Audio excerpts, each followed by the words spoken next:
Hello everybody, what if I told you there is a brand new Pokemon game with no battles, no gyms, no Elite Four, no grinding for badges, literally nothing. Instead, you're just building a world, making Pokemon happy, and somehow it's one of the most addictive game in years. This is Pokemon Pokopia, and it might completely change how you see Pokemon games. We're gonna go through some of the facts, the pros and cons of Pokopia, so let's just get right into it. Pokemon Pokopia is a life simulation and sandbox style game which is very different from what we're used to. You don't play as a trainer trying to be the best, you actually play as Ditto, disguised as a human. Let that sink in. And this is in a world where humans are basically just gone. So your goal is to rebuild the environment and create a space where Pokemon can live and thrive again. And yeah, that already sounds way deeper than your typical Pokemon plot. This is the part where it gets pretty addictive. The gameplay loop is simple, but super satisfying, okay? You gather resources, you build structures, you attract Pokemon, you unlock new abilities, and then you repeat it. Each Pokemon you help actually gives you new powers, so instead of catching them to battle, you're working with them to grow your world. So for example, you might use a water type Pokemon to help crops grow, or a grass type to expand your environment. It's less about gotta catch them all and more like gotta build something amazing together. So why exactly does it feel so different? It doesn't feel like a traditional Pokemon game at all. It honestly feels like exactly what everybody's been saying for the past couple weeks. Animal Crossing, Minecraft, and just all the Pokemon games together had a child. Cozy, creative, low pressure, no stress, no competitive grind. You just log in, you build your space, you vibe, and that's why so many people are getting hooked. It takes us back to 2020 when Animal Crossing was literally everyone's life. Now we're trying to understand why this blew up. Somehow this unexpected formula is working. The game sold millions of copies in just a few days, making it like one of the most successful Pokemon spin-offs ever, which is wild because nobody expected this to be a hit, but it makes sense, you know? I thought it would be just a $30 game in between Wind and Waves or something that probably wasn't gonna hit, and it did.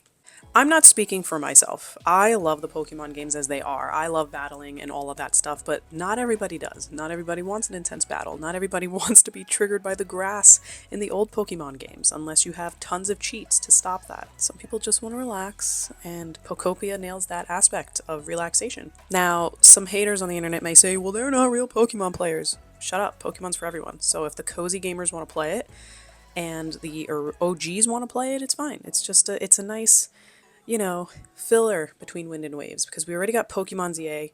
We all beat the game. Not much to do in the city anymore. Pokopia. Now it's not perfect, just like any game, just like GTA 6 won't be. If you've watched my earlier videos, you know I'm a big GTA fan. But we're not getting into that right now. So I'm going to look here, and one of the biggest complaints is the co-op mode. I haven't tried that myself personally, but I'm just going to kind of, read you off what people are complaining about. So, if you're playing with a friend, apparently the second player doesn't really get much to do here. In my opinion, that's kind of disappointing. Some players are saying they feel like progression can be slow, inventory management gets annoying over time. I've experienced that, definitely. You kind of have to, but with anything, I played Palia, so inventory is annoying, you gotta constantly, but that's with everything. So I feel like that's just kind of people being a little needy. Obviously it's not a flawless game, but I still think it's pretty impressive by, first take, first release. It doesn't have a lot of flaws, just apparently this co-op thing, which I don't really plan on playing. Just looking at all these screenshots and, right here I have laid out some inspiration just while we're talking about this to look at how beautiful this game really is. A lot of people are complaining about the graphics. Like, chill, bro. This is supposed to be animal utopia, right? It's not supposed to be this crazy 4K looking game. So a lot of people are trying to go at the graphics, which I find it kind of amusing.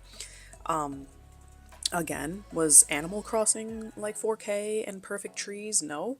So I don't think this is the game that harsh criticism needs to go into. But this game has amazing effect. What I mean by that is You finish building something, you unlock a new Pokemon, you get a new ability, and suddenly it's just been 3 hours. It's a game that you don't rush, you just exist. But then 3 hours go by. That's what makes it special. If you're like me, I wasn't like an Animal Crossing builder who could just like build mansions and this, that. Like, the island was stressful. I've started it over once, but it's a stressful thing to do. I'm just trying to keep myself and my villagers alive. That's literally it. But there are people out there who have built impressive things, not only in Animal Crossing, in Minecraft. I don't play Minecraft myself. I mean, tell me in the comments if it's even worth it, your thoughts on Minecraft. It never looked appealing to me, but again, I'm always willing to try anything. But yeah, I mean, I'm not any professional, but it's just about having fun. I'm not gonna get discouraged in Pokopia because I can't build the prettiest land. I'm more just always been about gameplay and finishing the game. I have not finished the story. I haven't even gotten that far, but I've played enough to know all of these beautiful aspects of the game. So you're probably going to love this game if you like cozy, relaxing games, you're into building and creativity, and you enjoyed games like Animal Crossing. Honestly, there's just a very small list of factors. If you're into competitive battles, strategy heavy gameplay, this might not be your thing, and that's totally fine. So I guess now the real question is this the future of Pokemon spin-offs? Is this just a one-time experiment? So let me know in the comments, do you prefer a Pokemon game with no battles, all this relaxation, downtime? Or do you think the game flopped? Or are you stressed out building things? Or if you got any tips, let me know. So as always, thank you for watching and stay tuned for the next one.